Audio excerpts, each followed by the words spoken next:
దినకర్, ఏం జరుగుతోంది? మెరీనా బీచ్ అమ్మ సమాధి వద్ద ఉద్వేగంగా మాట్లాడుతున్నారు పన్నీరు సెల్వం. అమ్మ పార్టీని కాపాడాల్సిన బాధ్యత నాపై ఉందంటున్నారు. ఇంకా ఏ హోప్ తో మాట్లాడుతున్నారు? ఎల్లుండి బల నిరూపణ డేట్ అనౌన్స్ చేయడంతో ఒకసారిగా అన్నాడీఎంకే పార్టీలోని పన్నీర్ సెల్వం వర్గం పూర్తి స్థాయిలో అమ్మ సెంటిమెంట్ ను ఉపయోగిస్తుందని చెప్పుకోవచ్చు. అందులో భాగంగానే ఆయనతో పాటు వచ్చిన ఎమ్మెల్యేలు కానీ ఆయన దగ్గరకు వచ్చినటువంటి సీనియర్ నేతలను కలపకపోతే ఆయన ఈ రోజు సమాధి దగ్గర మనం చూస్తున్నాం విజువల్స్ లో. ఆయన వచ్చి అక్కడ సమాధిని దర్శించుకున్నారు. సమాధిని దర్శించుకున్న తర్వాత కాసేపు అక్కడ కూర్చున్న తర్వాత మొదట ప్రెసిడియం చైర్మన్ గా ఉన్నటువంటి గతంలో ఉన్నటువంటి మధుసూదన్ మాట్లాడారు. ఆయన చెప్పారు, గతంలో ఏదైతే జయలలితకు సంబంధించినటువంటి పార్టీ ఉందో ఆ పార్టీని కాపాడడానికి ఓ పన్నీర్ సెల్వం పూర్తి స్థాయిలో యుద్ధం చేస్తున్నారు. ఆ యుద్ధానికి అందరూ కూడా మద్దతు ఇవ్వాలని చెప్పి కూడా చెప్తున్నారు. జయ మరణం ఏదైతే ఉందో ఆ మరణానికి కారణం అంతా శశికళ కుటుంబమే అని చెప్పి దీనికి సంబంధించినటువంటి సమాచారం కూడా మా దగ్గర ఉందని చెప్పి కొన్ని సంచలన వ్యాఖ్యలు చేశారు ఇక్కడ. ఆ తర్వాత ఓ పన్నీర్ సెల్వం కూడా స్పష్టంగా మాట్లాడారు.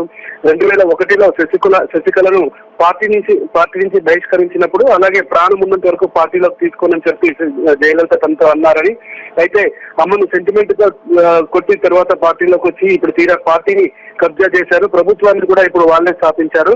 ఇది అమ్మ స్థాపించిన ప్రభుత్వం కాదు, కేవలం శశికళ తన కుటుంబం కోసం ఏర్పాటు చేసుకున్నటువంటి ప్రభుత్వము.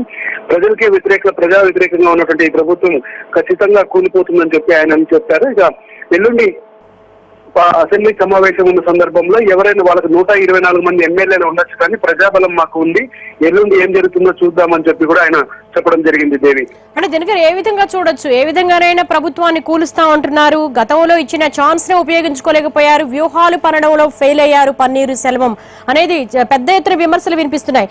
గతంలో విప్ జారీ చేస్తామన్నారు, కార్యవర్గాన్ని కొత్తగా ఎన్నుకుంటామని చెప్పారు, కానీ అవేమీ కాదనుకుని పళనిస్వామిని ప్రమాణ స్వీకారం చేసి ఇంత బిగ్గెస్ట్ పొలిటికల్ డెవలప్మెంట్ జరిగాక కూడా ఏ హోప్ తో మాట్లాడుతున్నారు? ఒకవేళ బల నిరూపణ సమయంలో అంటే గోడ దూకి ఎమ్మెల్యేలు తన వైపు వస్తారని ఒక హోప్ ఏమైనా ఉందా?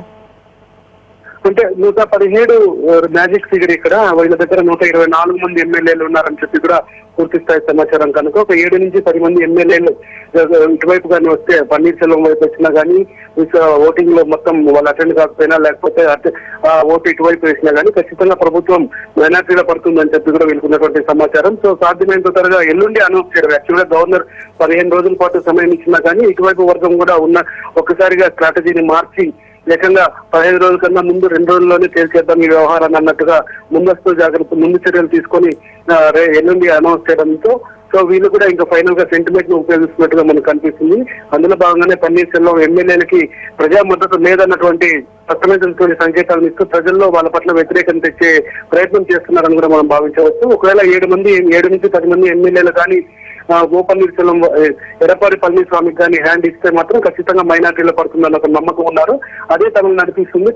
ప్రజా వ్యతిరేకంగా పనిచేసే ఎమ్మెల్యేలను ఎవరు కూడా ఎన్నుకోవద్దండి అన్నట్టుగా ఈయన స్పీచ్ సాగడంతో కూడా సో ఖచ్చితంగా ఒక మెసేజ్ ని పంపించే ప్రయత్నం చేస్తున్నారని మనం భావించవచ్చు.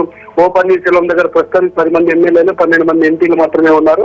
ఎంపీలు కూడా ఈ రోజు ఢిల్లీకి వెళ్లి శశికళ యొక్క జనరల్ సెక్రటరీ సభ్యత్వాన్ని రద్దు చేయాలని కూడా కోరడం జరిగింది. మరి ఇంకా 48 గంటల్లో ఏం జరగబోతుందనేది మాత్రం చాలా ఆసక్తికరమైనటువంటి అంశంగా మనం భావించవచ్చు. అంటే ఎడపాటి పళనిస్వామి ఈసారికి ఎమ్మెల్యేలను మళ్ళీ జాగ్రత్త చేసుకుంటున్నారు, శిబిరాన్ని ఏర్పాటు చేస్తున్నారు. ఈ నేపథ్యంలో 10 మంది ఎమ్మెల్యేలు వచ్చే అవకాశం ఎంతవరకు ఉందంటారు బల నిరూపణ సమయంలో?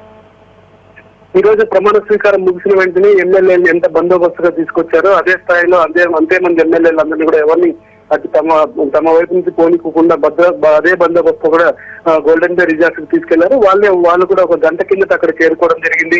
అయితే ఆ ఎమ్మెల్యేలందరూ అక్కడ ఉన్నా కానీ ఎల్లుండి సమావేశపరిచినప్పుడు మాత్రం ఖచ్చితంగా వాళ్ళలో ఉన్నటువంటి అమ్మ భక్తులు, అమ్మ సీట్ ఇచ్చి గెలిచిన వాళ్ళు ఖచ్చితంగా తనకు మద్దతు ఇస్తారనే ఒక ఆశతో ఉన్నారు ఆయన. ఇది అందులో భాగంగానే ఈ యొక్క సమాధి దగ్గరికి వచ్చి మొత్తం ఓపెన్ గా ఒక ప్రకటన చేయడం జరిగింది. అయితే ఇప్పుడు ప్రస్తుతం ఎడప్పాడి పళనిస్వామితో పాటు టీటీవీ దినకరన్ కూడా అలాగే తమ్మిదురే తర్వాత కొత్తగా చేరినటువంటి మంత్రివర్గంలో కొత్తగా ప్రమాణ స్వీకారం చేసిన మంత్రివర్గంలో ఉన్నటువంటి మంత్రులతో పాటు మిగతా అందరూ కూడా ఎమ్మెల్యేని ఎట్టి పోనీకుండా చూసుకోవాల్సిన బాధ్యత పెట్టిన సందర్భంలో సో రేపు వాళ్ళు బెంగళూరుకి వెళ్లే అవకాశం కూడా ఉంది. బెంగళూరుకి వెళ్లి ఎల్లుండి ఎలాంటి స్ట్రాటజీని ఇంప్లిమెంట్ చేస్తారన్నది ఆసక్తిగా మారినటువంటి అంశంగా మనం చెప్పవచ్చు.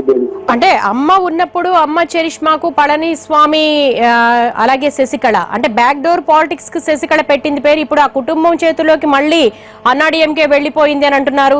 అంటే ఎవరైనా మంత్రులు క్యాబినెట్ పోర్ట్ఫోలియోలు దక్కని వాళ్ళు కానీ లేకపోతే కొంత అసంతృప్తిగా ఉన్న వాళ్ళు కానీ బల నిరూపణ సమయంలో జంప్ అయ్యే అవకాశాలు ఎక్కువగా ఉన్నాయని భావించవచ్చా? ఖచ్చితంగా కొంతమంది అసంతృప్తులు అన్నది ఇంకా ఇంతవరకు ఎవరు బయటపడలేదు. ఒకవేళ కేవలం 48 గంటలు మాత్రమే సమయం ఇవ్వడంతో ఎవరికి కూడా బయటికి అటు గోల్డెన్ గే రిజార్ట్స్ నుంచి బయటకు వెళ్ళడానికి ఉండదు. అలాగే అసెంబ్లీ సమావేశపరిచినప్పుడు కూడా వీళ్ళు పూర్తి స్థాయి బందోబస్తులో తీసుకొని వచ్చి అక్కడ కూర్చోబెడతారు. కానీ ఓటేసే సమయంలో మాత్రం కీలకం కానున్న నేపథ్యంలో వాళ్ళందరికీ కూడా కొద్దిగా మైండ్ వాష్ చేసే పనిలో కూడా ఎడప్పాడి పళనిస్వామి వర్గం ఉన్నట్టుగా మనకు అందుతున్నటువంటి సమాచారం. ఈ రోజు రేపు పూర్తి స్థాయి సమాలోచనలు వాళ్ళతో ఏర్పాటు చేసి సమావేశాలు కూడా ఏర్పాటు చేసి ఎందుకు ఈ ప్రభుత్వాన్ని ఎన్నుకున్నామన్న దానికి సంబంధించి కూడా ఒక క్లారిటీ ఇచ్చే అవకాశం ఉంది. అయితే దీని అన్నిటికీ కూడా ముందుగానే శశికళ ప్రీ ప్లాన్ గా టీటీవీ దినకరన్కి గైడ్ లైన్స్ చేసి వెళ్లడంతో రేపు ఎల్లుండి జరగబోయే సమావేశాలు కీలకంగా మనం భావించవచ్చు. ఎమ్మెల్యేల యొక్క 7 నుంచి 10 మంది వరకు జారుకోనికుండా ఉండడానికి, అలాగే అసెంబ్లీకి తీసుకొచ్చేంత వరకు అసెంబ్లీ ఓటింగ్ పూర్తయ్యేంత వరకు కూడా వాళ్ళని జాగ్రత్తగా చూసుకోవాల్సిన బాధ్యత ఎడప్పాడి పళనిస్వామి అటు గంభీరులైకి ఆ తర్వాత జయకుమార్ తో పాటు సెంగోపైకి అప్పచెప్పడంతో ఆ నేతలు ముగ్గురు కూడా ఈ ఎమ్మెల్యేలతో 1-to-1 మాట్లాడుతున్నటువంటి పరిస్థితి గోల్డెన్ గే రిజార్ట్స్ లో కొనసాగుతుంది. మరి చూడాలి ఎల్లుండి ఎలాంటి పరిస్థితులు జరగబోతున్నాయి. ఆ తర్వాత ఎడప్పాడి పళనిస్వామి ప్రభుత్వం ఉంటుందా లేకపోతే ఆయన బల నిరూపణలో సక్సెస్ అవుతారా, అన్నాడీఎంకే ప్రభుత్వం శశికళ వర్గం ప్రభుత్వం ఉంటుందా అన్నది మాత్రం ఆసక్తిగా మారినటువంటి అంశం. దీనికి 15 రోజుల సమయం ఉన్నా కానీ వెంటనే ఈ యొక్క సమావేశాలు ఏర్పాటు చేయడం మూలంగా తాము సాధ్యమైనంత వరకు కూడా ఈ గేమ్ నుంచి బయటపడాలని శశికళ వర్గం భావిస్తున్నట్టుగా మనకున్నటువంటి సమాచారం.